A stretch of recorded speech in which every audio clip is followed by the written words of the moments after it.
اعوذ باللہ من الشیطان الرجیم، بسم اللہ الرحمن الرحیم۔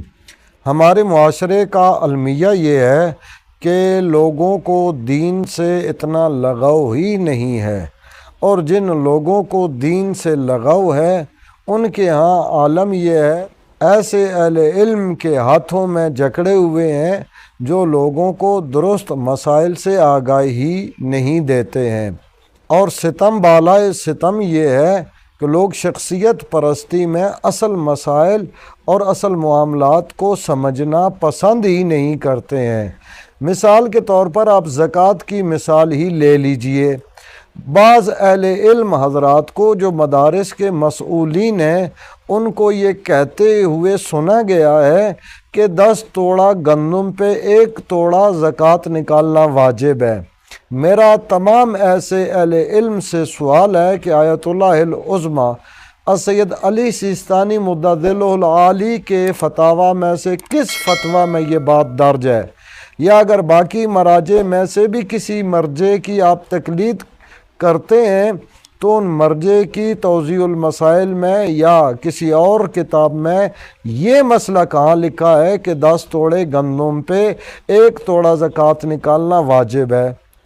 جہاں تک تعلق ہے آیت اللہ العظمی سید علی سیستانی مدظلہ العالی کے فتویٰ کا، تو سید بزرگوار فرماتے ہیں کہ اگر غلہ 847 کلو گرام سے کم ہے تو اس پر زکوٰۃ نکالنا واجب ہی نہیں ہے۔ یعنی جو گندم کا نصاب ہے وہ 847 کلو گرام گندم کا ہونا ہے۔ اگر 847 کلو گرام سے کم ہے تو اس پر زکوٰۃ واجب ہی نہیں ہے۔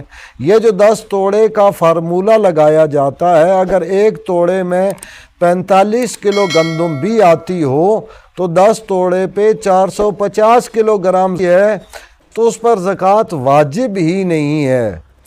اور عوام کو بھی یہ سوال کرنا چاہیے کہ مولانا آپ جو 847 کلو گرام کے بجائے 10 توڑے والا فارمولہ استعمال کر رہے ہیں تو یہ کس مرجع کی کس کتاب میں درج ہے؟ اب سوال یہ بنتا ہے کہ 847 کلو گرام پر کتنی زکوٰۃ واجب ہے؟